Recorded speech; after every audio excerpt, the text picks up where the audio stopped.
Hello, நான் ராஜாவுடைய அப்பா பேசுறேன். அங்கிளா? என்ன விஷயம் அங்கிள்? சொல்றதுக்கு எனக்கு ரொம்ப கஷ்டமா இருக்குமா. அதே நேரத்துல சொல்லாமலும் இருக்க முடியல. ராஜா ரொம்ப கெட்டு போயிட்டான்னு உனக்கு செய்தி வந்திருக்குமே. உன்னை ஏமாத்துறதுக்கு எனக்கு மனசு இல்லம்மா. அவர் எங்க இருக்காரு? அவருங்கிற மரியாதைக்கு இனிமே அவன் அருகதையானவன் இல்லம்மா. எந்த கடையில குடிக்கிறானோ, எந்த வீட்டுல படுக்கிறானோ, எதையும் யோசிச்சு பார்த்துக்கம்மா.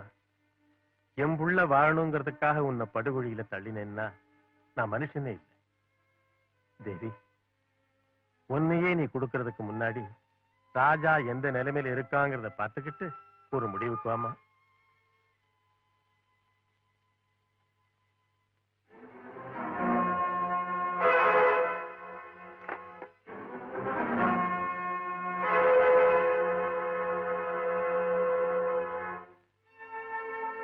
தேவி கூட தானே பேசுனேன். ஆசையை காட்டிட்டு ஏன் அவகிட்ட நடிக்கிற? ஏன் அவ உயிரை வாங்குற? பல பேர் உயிர் வாழணுமே, அதுக்கா? என்ன சொல்ற? தேவி என் சிநேகித பிரதாப் காதலிக்கிறாப்பா. அவ தனக்கு இல்லைன்னு தெரிஞ்சதும் தூக்க மாத்திரையை சாப்பிட்டு சாக போயிட்டான். பாவம். மேலும் அவளோட அண்ணனுக்கு தேவிய பிரதாப்புக்கு கல்யாணம் பண்ணி கொடுக்கறதுலதான் இஷ்டம் போல தோணுது. நிலைமை பார்த்தா தேவி நிஜமாவே என்ன காதலிக்கிறாளா இல்லையான்னு கூட சந்தேகமா இருக்கு. எல்லாருக்குமே அரை மனசு. இதுல நான் மட்டும் எப்படிப்பா ஒரு முழு வாழ்க்கையை நடத்த முடியும்? இந்த கல்யாணத்துக்கு ஏன் அவ சம்மதிச்சா? அது அவ பாட்டியோட இஷ்டம். ஏதாவது நிர்பந்தம் பண்ணிருப்பாங்க. தட்டு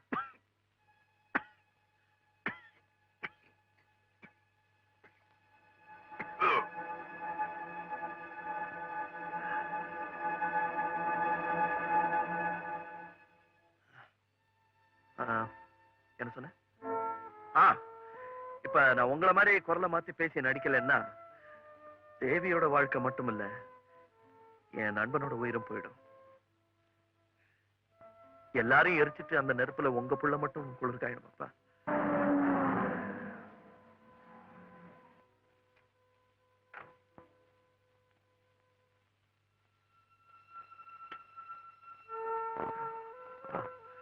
கீழே தேவி வந்திருக்கா. அதனால நீங்க தான் போன் பண்ணதா நடிச்சிருங்கப்பா. இல்லைன்னா நான் ப்ளீஸ் ப்ளீஸ்.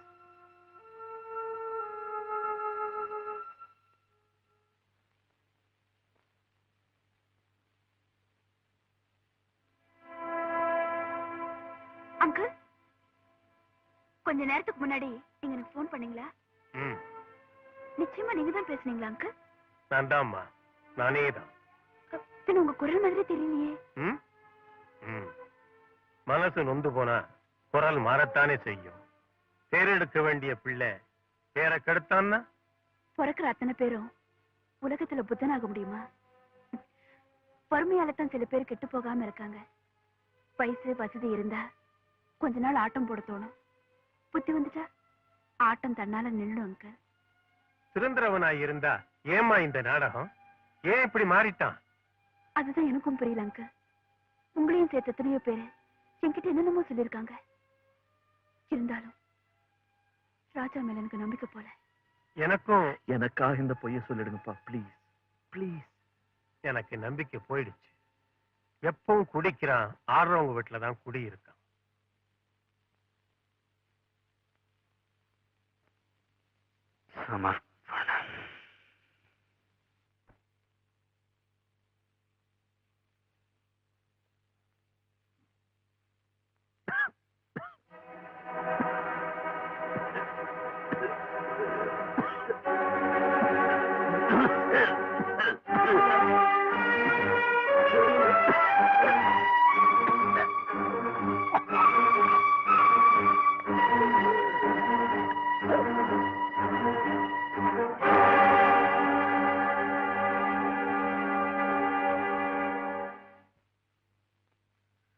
வாங்க டாக்டர்.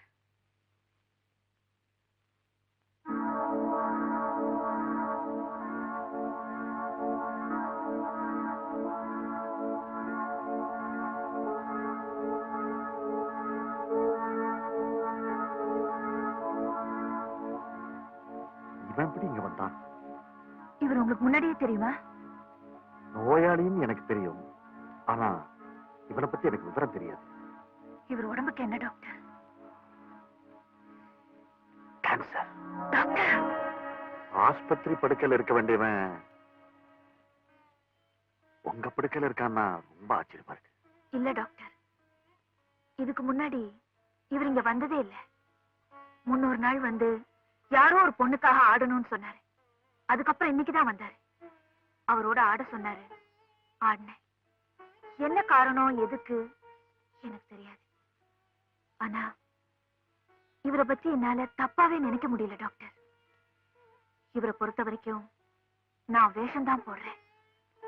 என் தொழிலையோ சம்பாத்தியத்தையோ பாக்குறது இல்ல. நான் சில மருந்துகளை எழுதித்தரேன், கவனமா டைம் கொடுங்க.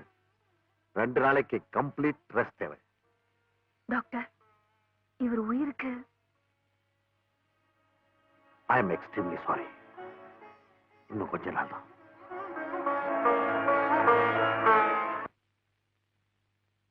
என்னங்க, வெளியே போறீங்களா? ஆமா. இந்த நிலைமையிலையா? என் நிலைமை பத்தி உனக்கு என்ன தெரியும்? இங்க தன்னல மறந்து எத்தனையோ பேர் தவறி விழுந்திருக்காங்க. ஆனா நீங்க? நான் என் நினைவையும் மறக்கல, என் நிலையும் மறக்கல, நான் யாருங்கிறதையும் மறக்கல. போறேன். நீங்க போறதுனால உங்க பிரச்சனைகள் போயிடுமா? இத பாருமா, இத கடையா நினைச்சு இங்க வரவங்க தான் அம்மா பொண்ணுன்னு கூப்பிடுவாங்க. நீங்க கண்ணியமானவர், என்ன ராதானே கூப்பிடலாம். சொந்த பேரை கூப்பிடுற அளவுக்கு எனக்கு சொந்தம் ஏற்படல.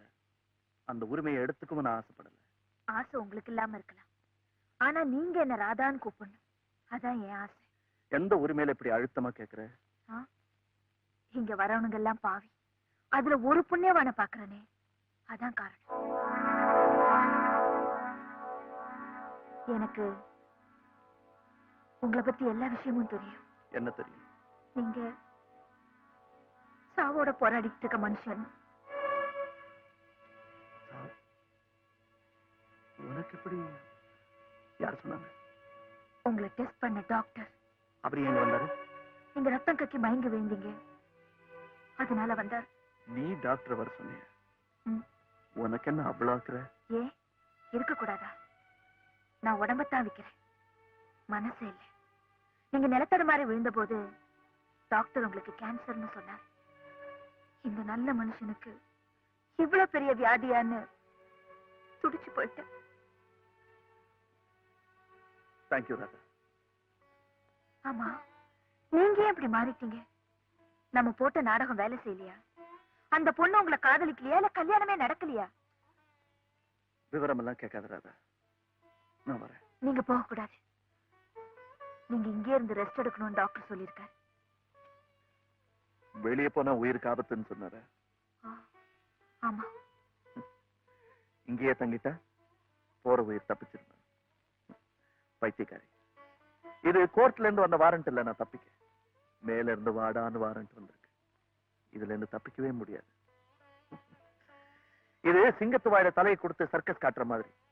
எல்லா மனுஷனும் சாவு கிட்ட தலையை கொடுத்து சர்க்கஸ் காட்டிக்கிட்டே இருக்கான். என்னைக்கு அது வாய மூடுதோ அன்னைக்கு போயிட வேண்டியதுதான். நான் சாவு கண்டு பயப்படல. இங்க வந்தவங்க எல்லாம் விளக்கு அணைச்சிட்டு என்னோட சுகம் தேட வந்தாங்களே தவிர வாழ்க்கையோட விளக்கத்தை சொன்னதில்லை. என் சதையோட விளையாட வந்தாங்களே தவிர சாவோட கதையை சொன்னதில்லை.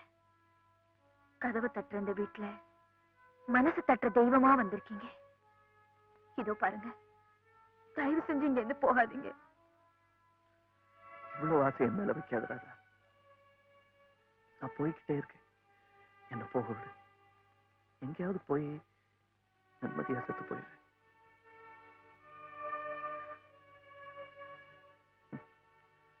வாயால சிரிச்சு மனசால அழுதுட்டு இருக்கிற வாழ முடியாத அப்பாவிங்க நீங்கன்னு எனக்கு தெரியும். உங்க புடவையை திறந்து பாக்குறவன் கொஞ்சம் ஆத்மாவையும் திறந்து பார்த்தான்னா நிச்சயமா நீங்க எல்லாம் புண்ணியவதிங்கிறது புரியும். ராதா, மறுபடியும் உன்னை சந்திக்கிற பாக்கி எனக்கு கிடைச்சா சத்தியமா இந்த கோவிலுக்கு நான் வருவேன்.